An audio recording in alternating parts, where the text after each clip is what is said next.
DAV public school CCL Giridih. इस video में हम लोग ग्रेविटेशन डिस्कस करेंगे। What is gravitation? इसको समझने के लिए हमें ये देखना पड़ेगा कि जब हम इस चौक को छोड़ते हैं तो ये नीचे क्यों आ गया। नंबर एक। दूसरा एग्जाम्पल में ले सकते हैं कि प्लैनेट्स जो है सन के चारों ओर रिवॉल्व करते हैं, और ये रेगुलेशन तभी पॉसिबल है जब इन दोनों के बीच कोई एक अट्रैक्शन काम कर रहा है। ध्यान रहे कि ये अट्रैक्शन अगर ये टूट जाएगा तो एज पर न्यूटन्स लॉ ये ऑब्जेक्ट स्टेट मूव करना शुरू करेगा, जो न्यूटन्स के पहले नियम में है। अच्छा, ये हम लोग और कहाँ देखते हैं कि अगर हम किसी पत्थर को किसी धागे से बांधकर उसके चारों अपने हाथ के चारों ओर घुमाते हैं तो वो लगातार घूमता रहता है, और ये तब तक घूमता रहेगा जब तक इस मेरे हाथ में बंधे रस्सी और पत्थर के बीच में वो रस्सी टिका रहेगा। वो रस्सी, वो ब्रेकिंग, वो टेंशन जैसे टूटता है पत्थर वहां से स्ट्रेट मूव कर जाता है। दैट मीन्स ग्रेविटेशन एक ऐसा फोर्स है जो दो ऑब्जेक्ट को बांध करके रखा है। अब क्वेश्चन अराइज होता है तो ये किस वजह से होता है? तो ये gravitational force of attraction because of their mass होता है, उसके मास की वजह से होता है। तो ग्रेविटेशन को सिंपल डिफाइन कर सकते हैं, interaction between two objects because of their mass, because of their mass. यानी अगर एक ऑब्जेक्ट यहाँ है और एक ऑब्जेक्ट यहाँ है और दोनों एक दूसरे के बीच कुछ फोर्स लगा रहा है, तो ऐसे इंटरेक्शन को कहते हैं हम लोग, इस तरह का जो इंटरेक्शन होता है इसको हम लोग कहते हैं ग्रेविटेशन। लेकिन ये फोर्स जो होना चाहिए वो उनके मास के वजह से होना चाहिए। नंबर एक, ग्रेविटेशनल फोर्स जो होता है वो हमेशा अट्रैक्टिव होगा, कभी भी रिपल्सिव नहीं होगा। सपोज दैट ये दो चौक है मेरे पास, इस चौक को भी छोड़े और अर्थ के बीच, तो ये खींचेगा अर्थ इसको नीचे की ओर। हालांकि अर्थ को भी ये उतना ही फोर्स से खींच रहा है, लेकिन वो उतना ज़्यादा एक्सेलरेशन नहीं पाएगा क्योंकि उसका मास ज़्यादा है। फॉर एग्जांपल कि अगर सपोज ये बॉडी इस पर एफ फोर्स लगा रहा है, तो न्यूटन्स के थर्ड लॉ के अनुसार ये बॉडी भी इस पर फोर्स एफ ही लगाएगा।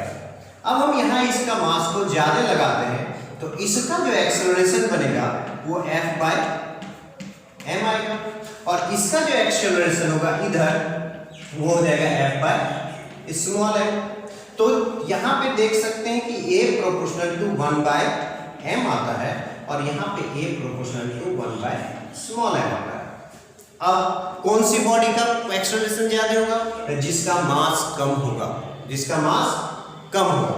तो हम लोग जैसे इस दो एक छोटा तो इसका एक्सेलरेशन ज्यादा हो जाएगा बिकॉज क्योंकि फोर्स उतना ही है बट मास कम है। अब अर्थ में भी फोर्स ये उतना ही लगा रहा है, लेकिन अर्थ का मास इतना ज्यादा है कि उसका एक्सेलरेशन नेग्लिजिबल होता है, तो हमको वो अर्थ मूव करता हुआ नहीं दिखता है। एक हो गया gravitation. Once again remember, gravitation is the interaction between two objects because of their mass. मास की वजह से दो, और ये इंटरेक्शन केवल अर्थ के साथ नहीं है बल्कि कोई भी दो ऑब्जेक्ट्स के बीच हो सकता है। सपोज दैट ये है और ये है, तो इनके मास की वजह से भी इनके बीच एक अट्रैक्शन है, लेकिन ये इतना वीकेस्ट है नेचर में कि इसको हम लोग फील नहीं कर पाते हैं। अर्थ के साथ इसका फोर्स ज्यादा है, ये अर्थ की तरफ गिरेगा ना कि इसकी तरफ गिरेगा, क्योंकि ये मास बहुत कम है। तो ये भी ध्यान रखना है कि ग्रेविटेशन फोर्स ये एक वीक फोर्स है, एक तरह का वीक फोर्स है एंड सबसे वीकेस्ट फोर्स है नेचर में। ग्रेविटेशनल फोर्स, नेक्स्ट है gravitational force. Gravitational force, so gravitational force क्या है? The force between two objects because of their mass। फिर से समझ लीजिए, मैंने ग्रेविटेशन को डिफाइन इस तरह से किया था कि the interaction between two object because of their mass. लेकिन जो इंटरेक्शन का जो मैग्नीट्यूड आएगा that is called gravitational force. यहाँ पे जो इंटरेक्शन होता है, हमेशा याद रखिए इंटरेक्शन दो तरह कर सकते हैं, आइदर अट्रैक्टिव और रिपल्सिव। तो ग्रेविटेशन वाला जो इंटरेक्शन होता है बिकॉज ऑफ द मास वो हमेशा ही अट्रैक्टिव होता है। नंबर एक। Gravitational force, the magnitude of that interaction or attraction is called gravitational force. Next topic is gravity.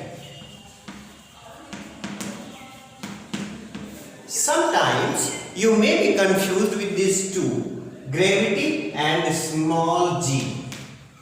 Many of you have heard this is called gravity. No, this is called gravitational acceleration or acceleration due to gravity. But gravity is another thing. I have already told gravitation is the interaction between any two objects in the universe. But out of that two, वो दो objects जो है उन दोनों में से अगर एक अर्थ आएगा तो ऐसे समय में हम लोग उसको ग्रेविटेशन टर्म्स यूज नहीं करते बल्कि एक जनरल टर्म यूज करते हैं जिसको लोग बोलते हैं ग्रेविटी। तो अब सीधा सीधी gravity is the gravitation between an object and a mass, another mass, an object and earth, sorry. Gravity is the gravitation between an object, कोई एक ऑब्जेक्ट और दूसरा जो ऑब्जेक्ट होगा वो हमेशा ही वहां पे अर्थ होगा। Once again, gravitation is the interaction between any two mass. Either अर्थ हो सकता है, सन हो सकता है, अर्थ हो सकता है, हमारा ये चौक हो सकता है, अर्थ हो सकता है, मैं हो सकता हूँ, मैं हो सकता हूँ, ये चौक हो सकता है, ये दोनों चौक हो सकता है, ये टर्म ग्रेविटेशन कहलाएगा।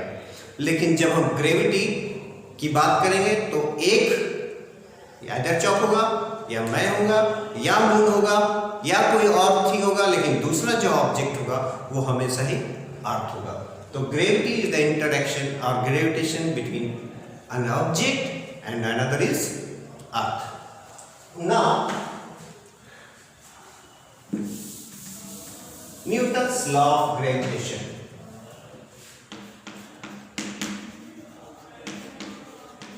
Newton's law of gravitation.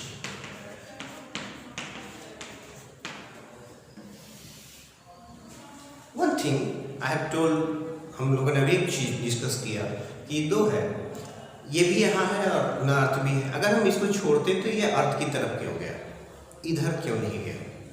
जबकि हम जानते हैं कि इन दोनों के बीच भी फोर्स है क्योंकि दोनों के पास मास है, लेकिन ये इसकी तरफ नहीं जाके अर्थ की तरफ चला गया। इसका क्या रीजन रहा? तो रीजन सिंपल था कि जो ग्रेविटेशनल फोर्स ज़्यादा उसके पास होगा जिसके पास मास ज़्यादा होगा।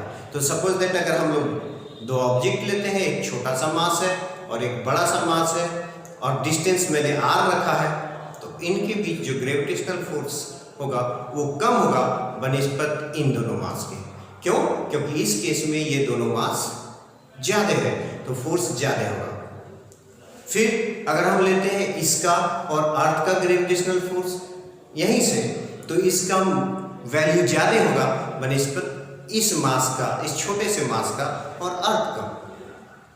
तो सिंपल सा चीज है कि न्यूटन्स लॉ ऑफ ग्रेविटेशन कहता है कि the force between two mass, दो मासेस के बीच जो फोर्स होगा gravitational force, that is directly proportional to मास।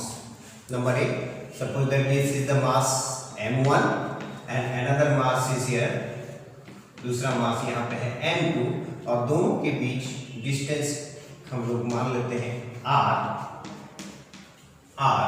तो इन दोनों के बीच लगने वाला जो फोर्स होगा F, वो डिपेंड करेगा दोनों के मास पे। अगर हम ये मास लेते हैं तो अगर इस मास को हम चेंज करते हैं तब भी देखेंगे कि दोनों के बीच लगने वाला फोर्स जो है वो चेंज कर जाएगा डायरेक्टली। अगर ये बढ़ाएंगे तो फोर्स बढ़ जाएगा, अगर ये घटाएंगे तो फोर्स घट जाएगा।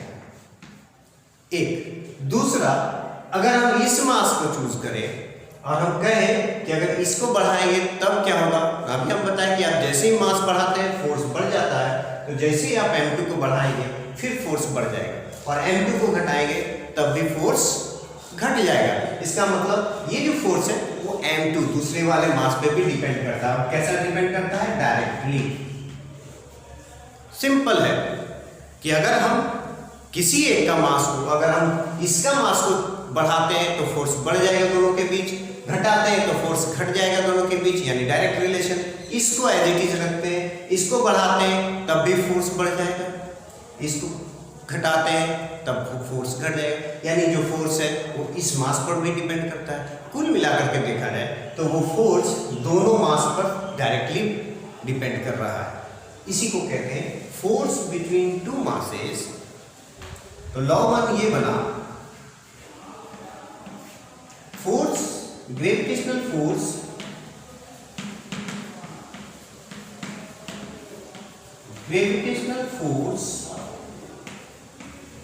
between two masses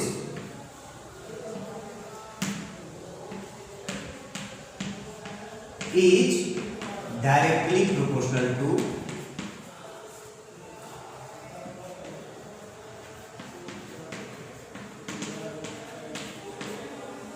to product of the masses।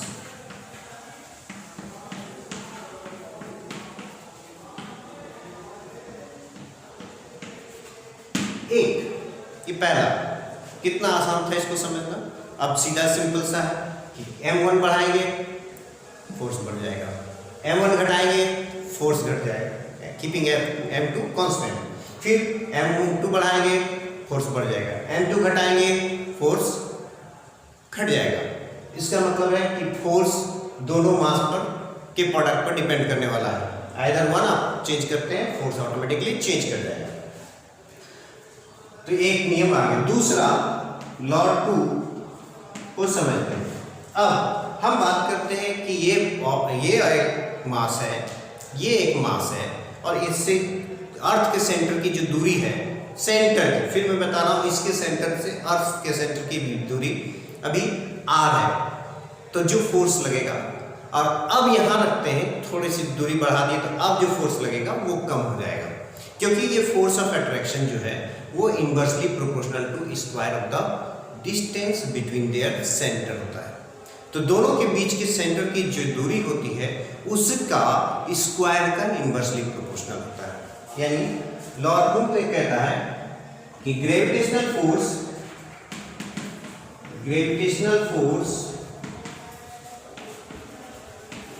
Is inversely proportional to square of distance between the centers of masses। तो यहाँ थोड़ी जगह कम है, यहाँ लिखते हैं इसको, इसी चीज को, यानी कि F inversely proportional to r square. दोनों के बीच जो डिस्टेंस लेंगे वो सेंटर से सेंटर की दूरी लेंगे, ये भी ध्यान रखना है। ध्यान रखना है कि दूरी हम यहाँ से यहाँ नहीं चूज कर सकते। हमको दूरी जो है इस मास का जो सेंटर आएगा वो, और इस मास का जो सेंटर आएगा वो, उसकी दूरी का स्क्वायर का इनवर्सली प्रोपोर्शनल हो गया। तो एक ही फोर्स ये दो, अब इन दोनों को जब आप कंबाइन करेंगे तो कंबाइन करने के बाद द सेम फोर्स के लिए हो जाएगा F equal proportional to m1 m2 divided by r square. अब हम लोग जानते हैं कि ये प्रोपोर्शनल है, यानी ये सम मल्टीपल में है। ये फोर्स जो है इस क्वांटिटी का सम मल्टीपल में है, तो वो कितना मल्टीपल है उसको देखते हैं। तो यहाँ पे हम लोग एक कांस्टेंट लगाते हैं, यही वो मल्टीपल है G, m1 m2 divided by r square. ये दोनों बराबर नहीं हो सकता, लेकिन हम जानते हैं कि जो फोर्स है वो इन पर डिपेंडेंट है और इसी के किसी मल्टीपल में आएगा, और वो मल्टीपल निकल के आया कैपिटल G, जिसको हम लोग बोलते हैं universal gravitational constant. G 6.67 into 10 to the power minus 11। बात करते हैं इसका यूनिट का, थोड़ा सा रुक जाइए। उसके बाद ये G है 6.67 into 10 to the power minus 11, इसका वैल्यू होता है, and it is called universal constant.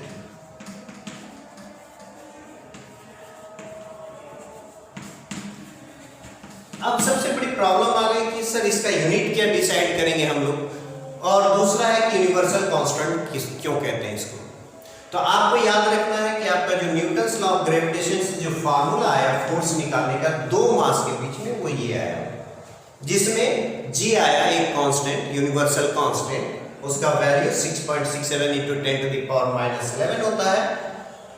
Next अब आते हैं इसका यूनिट डिसाइड करना है हमको, g का यूनिट को डिसाइड करना है। तो बहुत सिंपल सा टेक्निक है, आप बराबर इसी को यूज करते हैं कि जब भी आपको किसी चीज का वैल्यू फाइंड आउट करना होता है, उस क्वांटिटी को आप लेफ्ट साइड में अकेले करते हैं, तो इस g को हम लेफ्ट में रखते हैं अलग अकेले, तो r जो है वो f के साथ चला जाएगा, f × r², और ये जो दो मासेस है वो नीचे आ जाएंगे।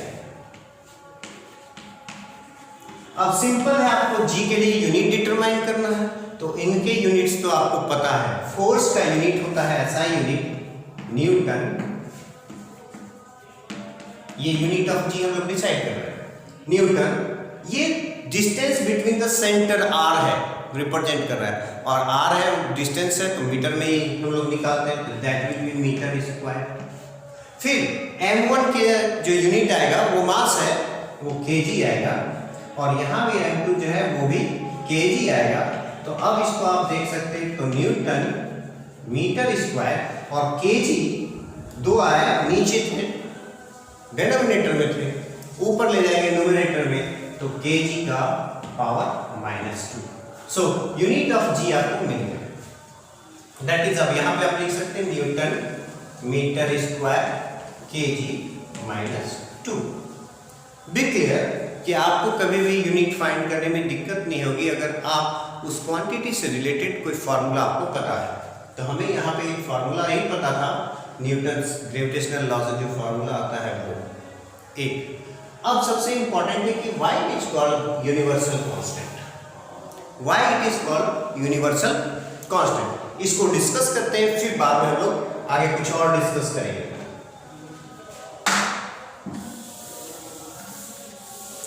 तो सिंपल सा एक बात जान लीजिए कि g एक ऐसा कांस्टेंट है जो यूनिवर्स के किसी भी जगह पे,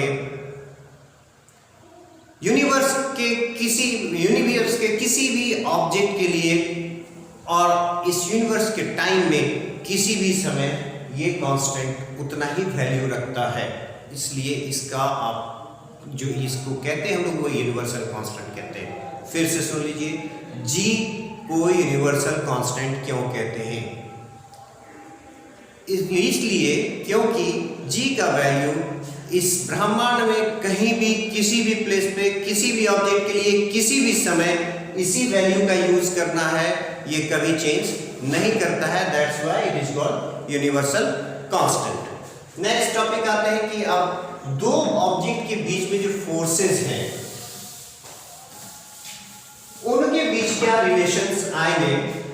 मान लो ये एक ऑब्जेक्ट है 1 और यहां पे एक ऑब्जेक्ट है 2।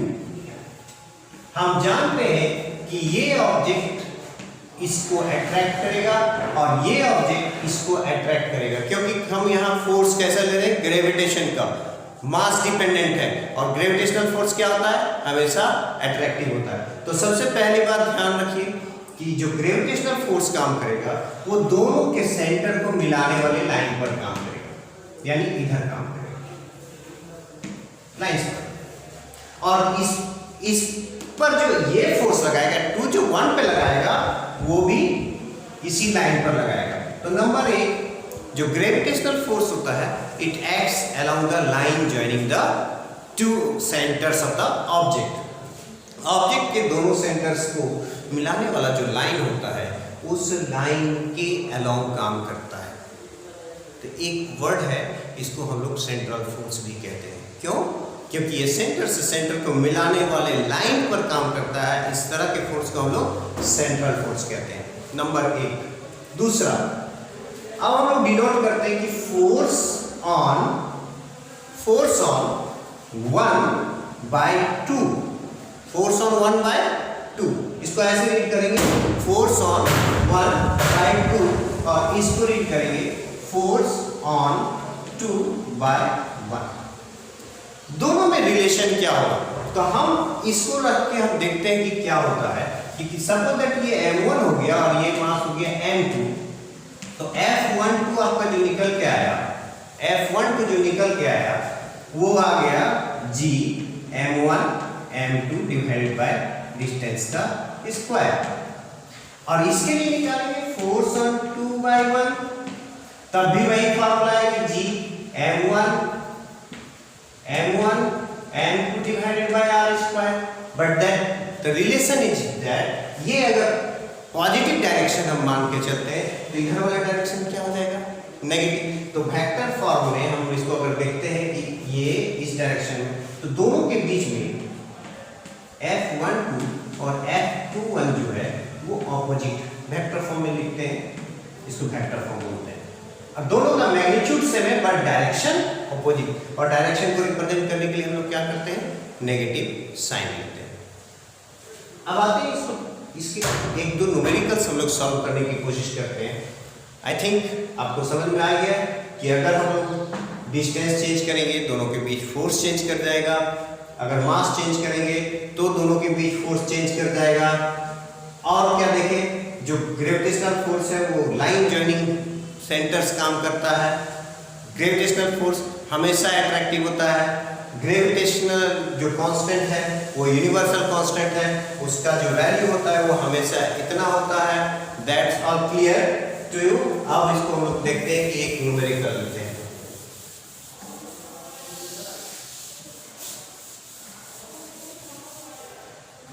दो मासेस है मेरे पास, एक का मास सपोज दैट m1 है और दूसरा का मास m2 है।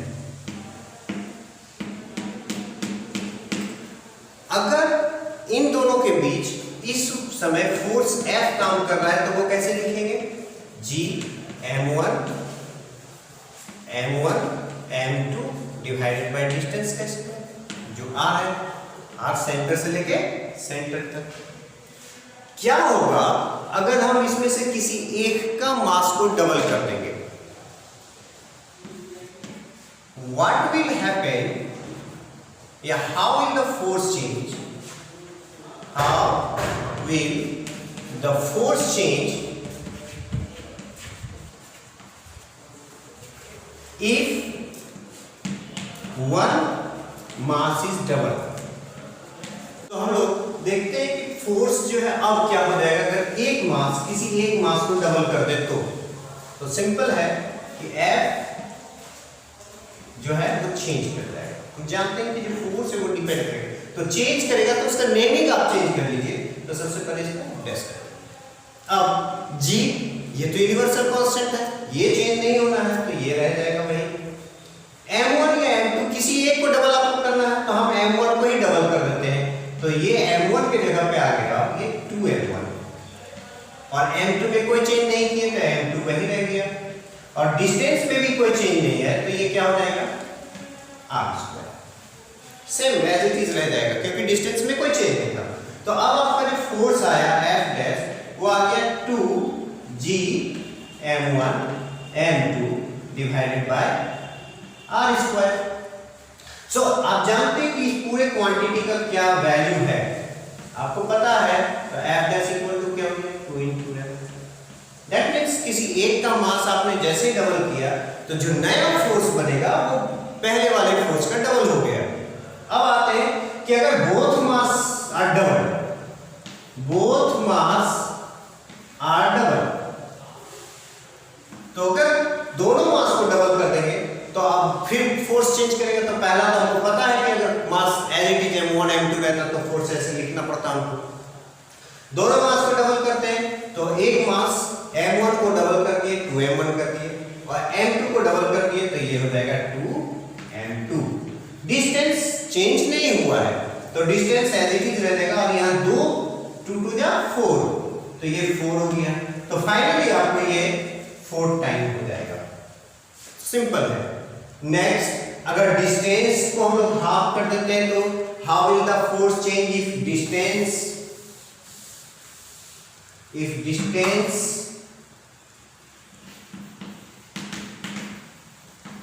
इज डबल, अगर डिस्टेंस को डबल करते हैं तो डिस्टेंस डबल करने का मतलब है कि आपका फोर्स अगेन चेंज करना है, क्योंकि फोर्स जो है ग्रेविटेशनल फोर्स जो है वो डिस्टेंस पर भी डिपेंड करता है। तो ग्रेविटेशनल कांस्टेंट में कोई चेंज नहीं आएगा, it is always G, capital G. m1 in the question there is no change, m1 as it is रहेगा, m2 वो भी चेंज नहीं करेगा, लेकिन डिस्टेंस जो आएगा नया डिस्टेंस वो इस डिस्टेंस का डबल हो जाएगा। तो नया डिस्टेंस कितना होगा 2r। ध्यान रहे r का स्क्वायर नहीं करना है, पूरे डिस्टेंस का स्क्वायर करना है। तो ये पूरा डिस्टेंस का स्क्वायर हो गया। हमेशा गलती ये होती है कि 2r स्क्वायर लिख दिए, नहीं, उसका जो डिस्टेंस था उसको स्क्वायर करना है। तो पहले r था, अब वो 2r हो गया है, तो स्क्वायरिंग उस पूरे 2r का ही करना होता है। तो यहाँ हो गया आपका g m1 m2 divided by 4r square, 2 टू जा 4r स्क्वायर। अब यहाँ पे ये 1/4 हो गया, और ये आपका g m1 m2 divided by r square इस पूरे क्वांटिटी का जो वैल्यू था वो f था, और इसी f को यहाँ पे पुट कर देंगे। यानी आपका फोर्स जो है, नया फोर्स जो है वो पुराने वाले फोर्स का 1/4 हो जाएगा, यानी कि डिस्टेंस बढ़ते ही फोर्स जो है वो घट गया। नेक्स्ट एक क्वेश्चन लेते हैं।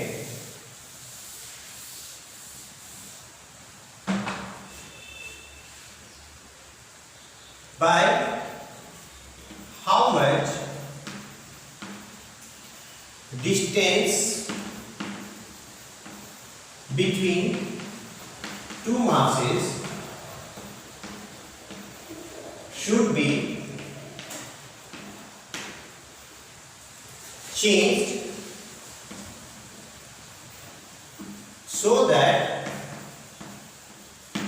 force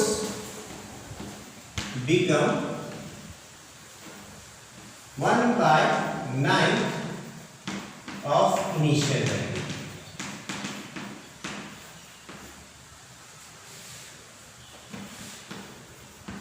सिंपल है। तो सबसे पहले तो इनिशियल आपको कुछ कंसीडर करना पड़ेगा। तो मैं इनिशियल के लिए लिखता हूं F equal to G m1 m2 divided by r। नया डिस्टेंस फाइंड आउट करना है, ताकि जो नया फोर्स हो वो पुराने फोर्स का 1/9 हो जाए। तो नया जो फोर्स होगा, सपोज दैट F डैश होगा, वो पुराने फोर्स का 1/9 होना चाहिए। तो पुराने नए फोर्स के लिए जो आप लिखेंगे formula G m1 no change, क्योंकि आपको मास चेंज करने के लिए नहीं कहा है, m2 नो चेंज, लेकिन डिस्टेंस है चेंज, तो हम इसका नाम रख देते हैं r डैश का r प्राइम का स्क्वायर, यही r प्राइम निकालना। तो ये पुराना नया फोर्स हो गया। अब पुराना फोर्स आपने लिखा है 1/9 G मास m1 m2, और पुराना डिस्टेंस कितना था r स्क्वायर। अब यहाँ से कटने लायक जो था वो मैंने काट दिया। तो आपको एक चीज निकल के आया कि नया डिस्टेंस का जो स्क्वायर है वो 9 टाइम है पुराना डिस्टेंस के स्क्वायर। अब r dash square equal to, इसको आप लिख सकते हैं 3r का स्क्वायर। अब दोनों से स्क्वायर हटा दीजिए तो r डैश जो मिल जाएगा वो 3r मिल जाएगा। यानी अगर आप दोनों मासेस के बीच में डिस्टेंस अगर 3 टाइम्स कर देते हैं तो उनके बीच जो फोर्स है वो 1/9 हो जाएगा। नेक्स्ट आते हैं कि what is the importance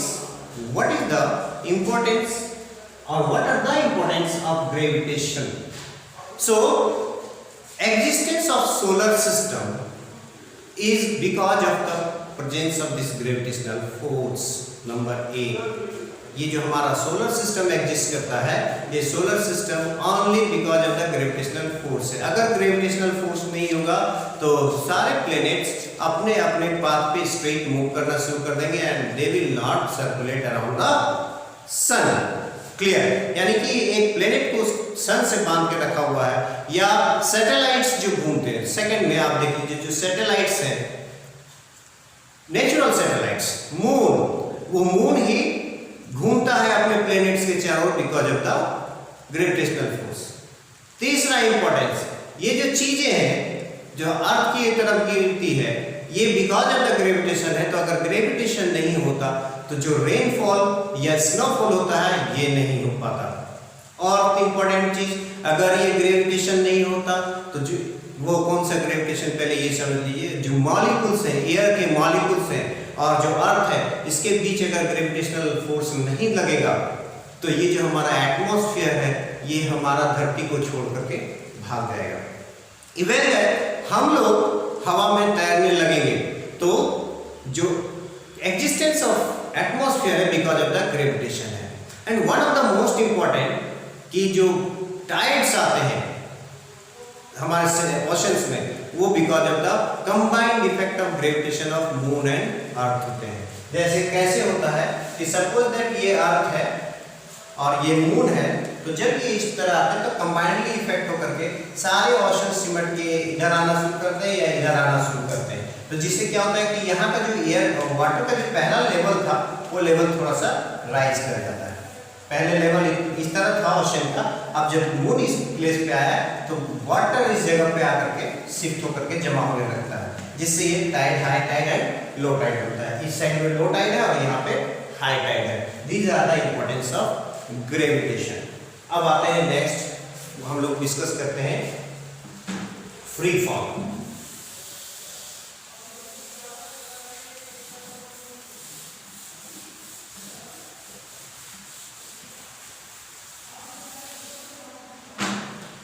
free fall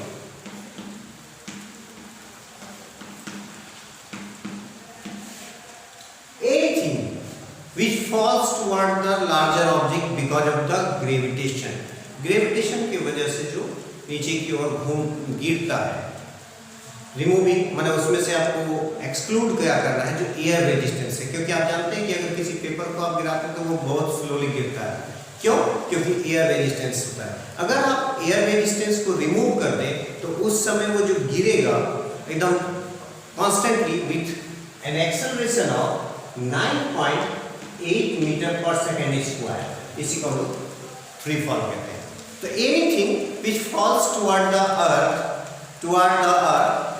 with an acceleration of 9.8 metre per second square is called free fall. Clear है ये?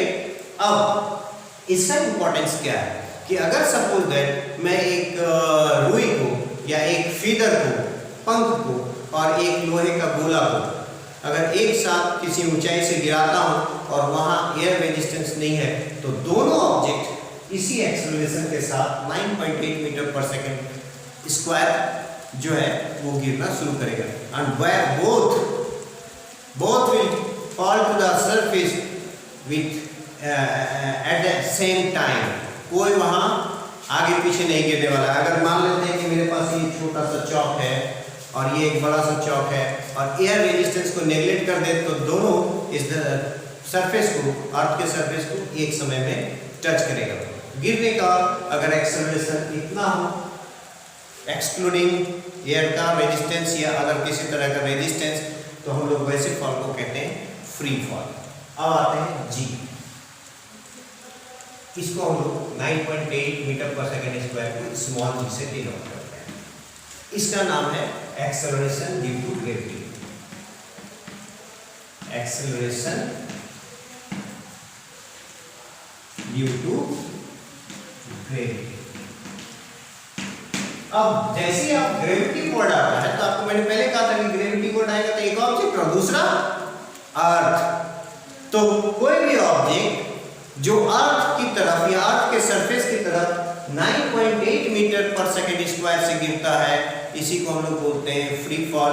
और इस 9.8 मीटर पर सेकेंड स्क्वायर के एक्सेलरेशन को हम लोग बोलते हैं acceleration due to gravity.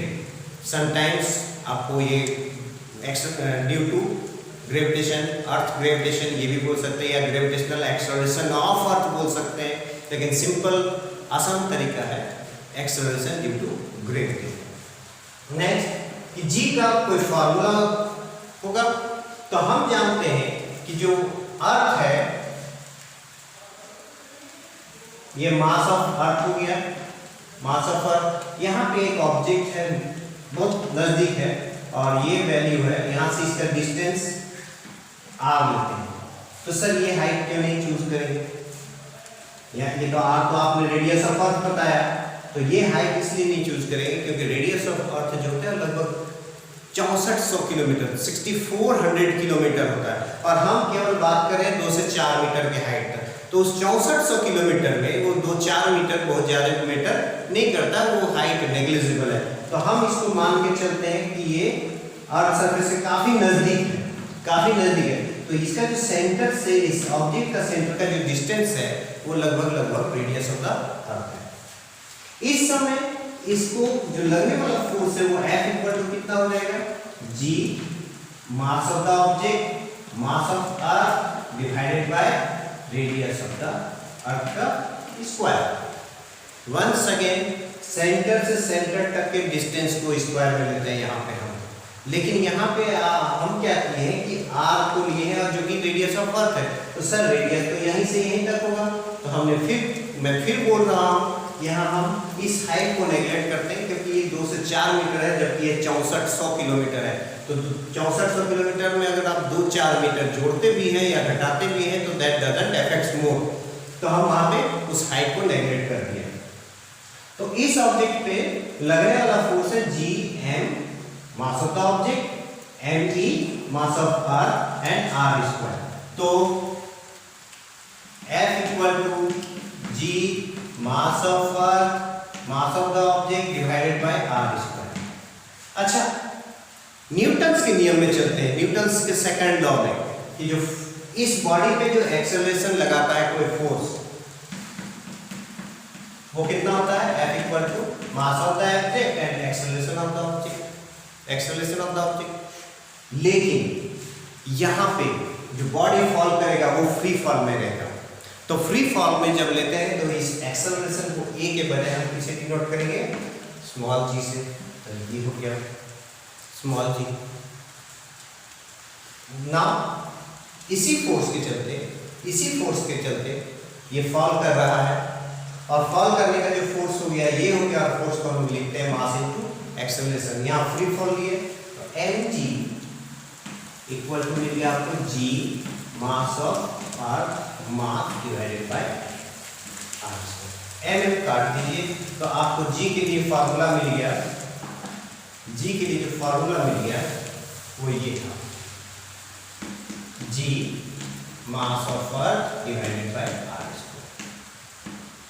Acceleration due to gravity, यानी कोई भी ऑब्जेक्ट जब फ्री फॉल में रहेगा near the surface of earth उसके पास जो एक्सेलरेशन ये आएगा, और जब इसका वैल्यू ऑफ g का वैल्यू अर्थ का मास और रेडियस जो पुट करेंगे तो ये वैल्यू आपको आएगा 9.8 metre per second square. So remember this formula, remember this formula.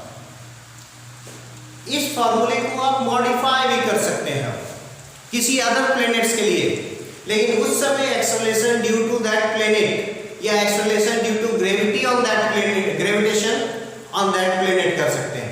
तो अगर सपोज दैट हम आते हैं मून पर,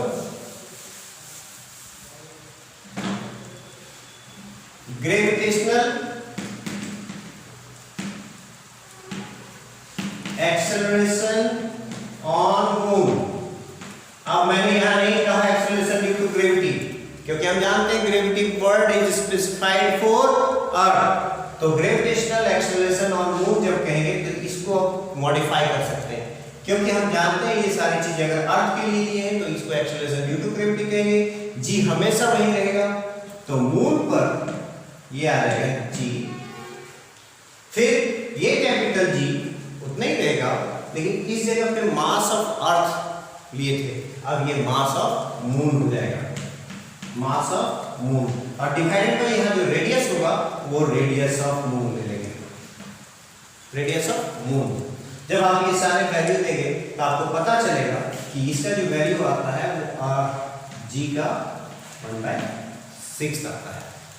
this is called acceleration, gravitational acceleration on moon, gravitational acceleration on earth, simply acceleration due to gravity. ये ध्यान रखिए कि जो अगर हम यहाँ पे हम जंप करते हैं या हम यहाँ पे खड़े हैं, तो अगर हम यहाँ गिरेंगे, यहाँ पे गिरने शुरू करेंगे कहीं अर्थ के नज़दीक, तो it will be about 9.8 metre per second square acceleration 9.8। लेकिन ये हम ही सेम ऑब्जेक्ट अगर हम मून पे कहीं उसके सरफेस के नज़दीक अगर फॉल करेंगे तो वहाँ गिरने का एक्सेलरेशन होगा ठीक इसका 1/6।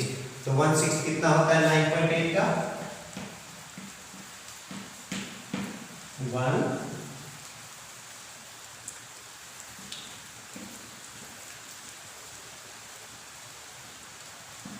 इतना मीटर पर सेकेंड इसका लगभग इतना। अब one more thing you have to remember, यहाँ पे अर्थ हमको जितने फोर्स से खींच के रखा है उस वहाँ मून पे उससे 1/6 फुट पे। अगर हम यहाँ 1 मीटर जंप कर सकते हैं अपने पूरे फुल पावर के साथ, तो मून पर जाकर हम इसके 6 गुना, क्योंकि वहाँ फोर्स मेरा तो उतना ही रहेगा जंप करने के लिए, लेकिन मून का पुल करके रखने के जो फोर्स है वो 1/6 हो गया है, तो हम अब 6 गुना यानी 6 मीटर तक जंप कर पाएंगे। बे क्लियर? और भी एक काम कर सकते हैं कि सपोज देखो को जुपिटर के लिए निकालना है, तो आपको लिखना पड़ेगा कि gravitational acceleration on Jupiter surface, on Jupiter. तो simply you student make the changes wherever necessary. That G, इस जी का कोई चेंज नहीं होगा, यूनिवर्सल कांस्टेंट। यहाँ पे ये मास ऑफ जुपिटर हो जाएगा, यहाँ पे रेडियस ऑफ जुपिटर हो जाएगा, तो ये कहलाएगा gravitational acceleration on Jupiter surface. अब एक क्वेश्चन बनाते हैं।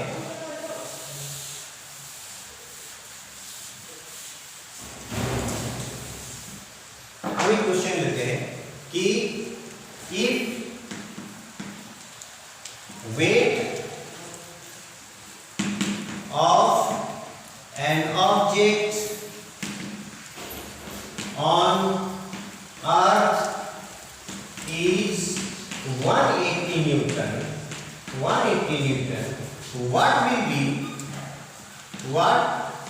will be weight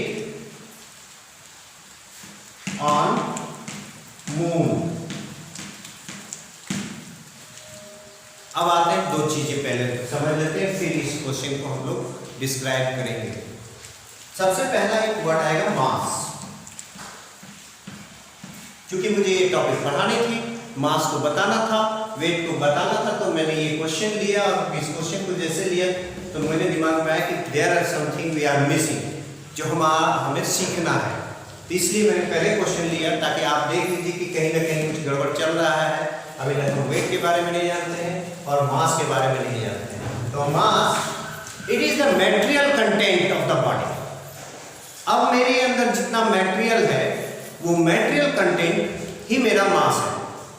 मैं यहाँ जिस तरह से दिख रहा हूँ या जितना मोटा हूँ, जितना मेरे अंदर मटेरियल है, अगर हम किसी और प्लेनेट पे चले जाए तो मेरा ये मटेरियल कम नहीं होना है। ये मटेरियल एज इट इज मेरे बॉडी में पैक्ड रहेगा, इसमें कोई चेंज नहीं आएगा। तो mass is the material content of the body and it will remain same everywhere in the universe, it is not going to change. Mass material content of a body, Number 8. What is the unit of mass? It is kg. In ऐसा unit it is kilogram. तो मेरा material, मैं बोल रहा हूँ बार बार, मेरा material जो है वो जितना है यहाँ वो मून पर भी उतने रहेगा, अदर प्लैनेट्स पे या दुनिया के किसी भी कोने पे मैं एज इट इज रहूँगा अगर इंसिडेंटली ट्रांसफर हो जाऊँ तो। दूसरा इसका यूनिट केजी हो गया। अब आते हैं वेट की बात करते हैं। वेट की बात करते हैं तो it is the force by which an object is attracted toward the surface of the planet. ये वो फोर्स है जिस फोर्स से प्लेनेट किसी ऑब्जेक्ट को अपनी ओर खींचता है। क्यों? क्योंकि ये खींचा जाता है और जब हम इसको होल्ड करने की कोशिश करते हैं तो जितने फोर्स से इसको खींचा जा रहा है उतने फोर्स से इसको हम लोग डूबते हैं और यही वेट महसूस होता है। अगर ये नहीं खींचा जाता तो हमको इसको रोकने के लिए कोई फोर्स नहीं लगाना पड़ता, तब हम इस वेट को, इसके उस फोर्स, उस वेट को महसूस नहीं कर सकते। तो weight it is the force, it is the force by which an object is attracted toward the center of planet। अब आते हैं कि तो सर इसका कोई फार्मूला बन सकता है, पहले वो देख लेते हैं। बिल्कुल बनेगा। आप जानते हैं कि जो फोर्स होता है, फोर्स जो कि प्लेनेट किसी ऑब्जेक्ट को अपनी ओर खींचता है, वो कितना होता है? g mass of the planet, mass of the planet divided by radius of the planet का स्क्वायर और मास of the object, mass of the object. Clear है? अब इन क्वांटिटीज को अगर आप देखें, इन क्वांटिटीज को आप अगर देखें तो ये आपको क्या मिलेगा? R square, sorry G of the planet and mass of the object. So जो फोर्स, जिस फोर्स से प्लेनेट उसको अपनी ओर खींच रहा है, उसको आप लिख सकते हैं mg। जिस फोर्स से उस ऑब्जेक्ट को प्लेनेट अपनी तरफ खींच रहा है, अपने सेंटर की तरफ खींच रहा है, वो क्या है? mg of the planet, planet का ध्यान रखें। यानी हमने अभी जो डिफाइन किया था इस जगह पे वेट को, उसमें क्या था? It is the force by which an object is attracted toward the centre of the planet. तो हम वेट, यहाँ पे प्लेनेट उस ऑब्जेक्ट को किससे खींच रहा है? mg से, और इसी फोर्स को हम लोग क्या कहते हैं? वेट कहते हैं। तो इस ये जो फोर्स हुआ, यही फोर्स बनेगा weight. Weight equal to mgp planet. अब आते हैं वेट ऑन अर्थ। अब हमारा जो क्वेश्चन शुरू होता है, if weight of an object on earth is 180 newton, what will be the weight on moon? So moon पर जाने के लिए, मून पर हमें वेट ऑन मून निकालना है, तो mass of the object and ji of moon लेना पड़ेगा, एक चीज। दूसरा, हम जानते हैं कि मास नेवर चेंजेस, तो अगर हम लोग वेट ऑन अर्थ करते हैं, वेट ऑन अर्थ, तो mass of the object and ji of the earth. ये सिंपल है। यानी दोनों ही जगह पे जो सबसे कॉमन टर्म है जिसको हम लोग अप्लाई करके ले जा सकते हैं, जो डायरेक्टली ट्रांसफर कर सकते हैं, वो मास है। सो फर्स्ट ऑफ ऑल आपको मास को डिटरमाइन करना पड़ जाएगा। मास जैसे डिटरमाइन करेंगे, उस मास को आप तो मास को हमको फाइंड आउट करना हो, तो वेट ऑन अर्थ कितना था? 180 newton. Mass never changes.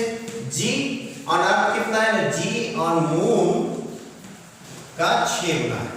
G on moon का 6 गुना है। अभी थोड़ी देर पहले हम लोग डिस्कस किए थे कि मून पर जो आता है, ये सिंपल है, हमको पता है, इसलिए हम डायरेक्टली इसको ऐसे करते हैं। अदरवाइज और भी तरीके हो सकते हैं इसको कैलकुलेट करने के। तो ये हो गया। तो अब इस 6 को यहाँ ले दी, तो 180 न्यूटन, और ये 6 आ जाएगा डिवाइड में, यहाँ पर किया mass into g of moon. तो यहाँ पे सेम मास को आप मून पे लेके गए, और मून जिस फोर्स से उसको खींच रहा है अपने ओर, वो ये है। इसी को बोलते हैं wait of the object on moon. So finally आपको मिल गया 30 न्यूटन। सो मून जो है 30 न्यूटन, उसी ऑब्जेक्ट का। अब एकदम सिंपल सा कंसेप्ट। इसको समझने के लिए एक और क्वेश्चन यूज करते हैं हम लोग। एक क्वेश्चन है कि a body of 30 kg is brought from here to moon, is brought to here from moon. कितने का? 30 kg का। उसका वहां मास कितना हो जाएगा? तो सिंपल है, जैसे ही हम 30 kg बोले, वो क्या था? 30 kg दैट वाज मास। और हमने क्या क्वेश्चन किया कि अगर उसको मून पे लेके जाते हैं तो उसका मास कितना हो जाएगा? मास नेवर चेंजेस, मास चेंज नहीं करेगा विथ प्लेस। समय के साथ हो सकता है कि मैं दुबला हो जाऊं, मोटा हो जाऊं, लेकिन इंस्टेंटली अगर मैं यहाँ हूँ और तुरंत मून पे चले जाऊं तो मेरा मास पे कोई फर्क नहीं पड़ेगा। तो अगर कोई ऑब्जेक्ट अर्थ पे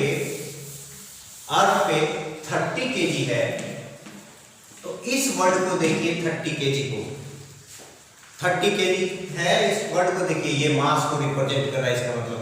तो ये अर्थ पर 30 केजी है, मून पर कितना हो जाएगा, वहां भी 30 केजी हो जाएगा।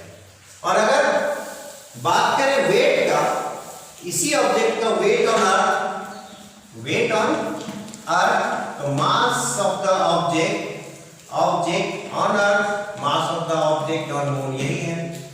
वेट क्या हो जाएगा, वेट का जो यूनिट होता है वो न्यूटन होता है, ध्यान रखें। क्यों ना, वेट इज ए फोर्स, जिस फोर्स से ऑब्जेक्ट को अपनी तरफ खींचा जा रहा है।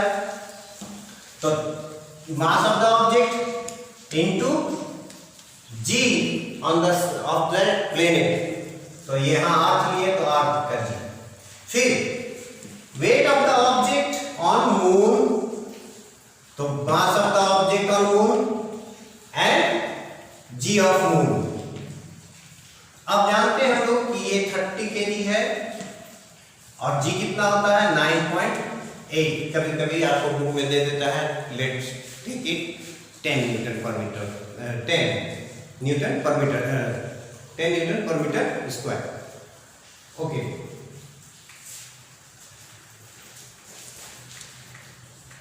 तो यहां पे वेट ऑन अर्थ सरफेस, तो mass of object on the earth, g of the object, on the object on the earth surface, that is 9.8 metre पर सेकंड स्क्वायर।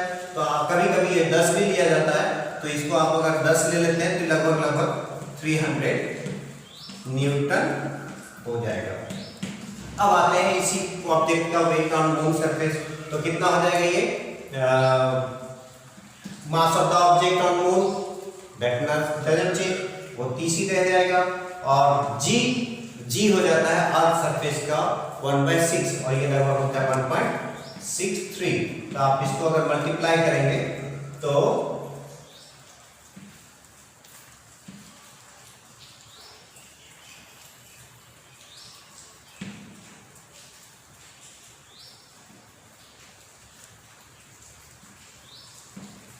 (48.9 न्यूटन लगभग ये हो गया आपका। तो वेट जो है चेंज कर सकता है ऑब्जेक्ट के प्लेस चेंज होने से। One more thing I have to explain here and that is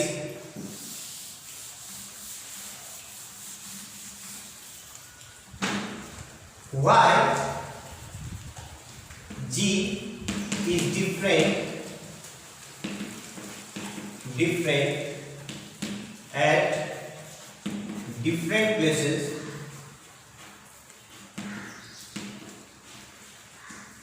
on earth. So G varies. आप जानते हैं कि अर्थ को हम लोग एक रेगुलर स्फीयर मानते हैं, बट एक्चुअली भी ये रेगुलर स्फीयर नहीं है, ये लाइक दैट है। तो जब हम लोग इस कहीं अलग अलग प्लेस पे होते हैं, जो आर का वैल्यू है इस ऑब्जेक्ट का फ्रॉम द अर्थ जो है सेंटर, वो चेंज करता है। तो हम लोग जानते हैं G equal to g mass of earth, ये तो वही रहेगा लेकिन ये distance square, so r change करने वाला है, तो आर अगर चेंज करेगा तो ऑटोमेटिकली है कि जी का वैल्यू अर्थ सरफेस के डिफरेंट प्लेसेस पे डिफरेंट हो जाएंगे। जैसे माउंट एवरेस्ट पे जी का वैल्यू कम हो जाएगा क्योंकि ये आर का वैल्यू चेंज कर जाएगा। इस 6400 किलोमीटर में माउंट एवरेस्ट की जो हाइट है वो इंक्लूड कर जाएगा, और ये हाइट इतना ज्यादा है कि आप इसको नेगलेक्ट नहीं कर सकते हैं। तो इन दैट केस जी का वैल्यू आपका कम हो जाएगा। कभी कभी अगर आप कहीं अर्थ में बड़े से इस तरह का धसा हुआ पार्ट है, अगर हम समुद्र के नीचे अगर एक पॉइंट है मैरियाना ट्रेंच, तो वो लगभग 8 किलोमीटर या 10 किलोमीटर नीचे है, ये 11.2 किलोमीटर। तो ये 11.2 किलोमीटर नीचे यहाँ अगर कोई ऑब्जेक्ट रखे तो उस समय उसका वेट क्या हो जाएगा, तो उस समय आर आपका डिक्रीज करेगा। तो उसका जो आर डिक्रीज करने की वजह से वैल्यू आपका जी का बढ़ जाएगा।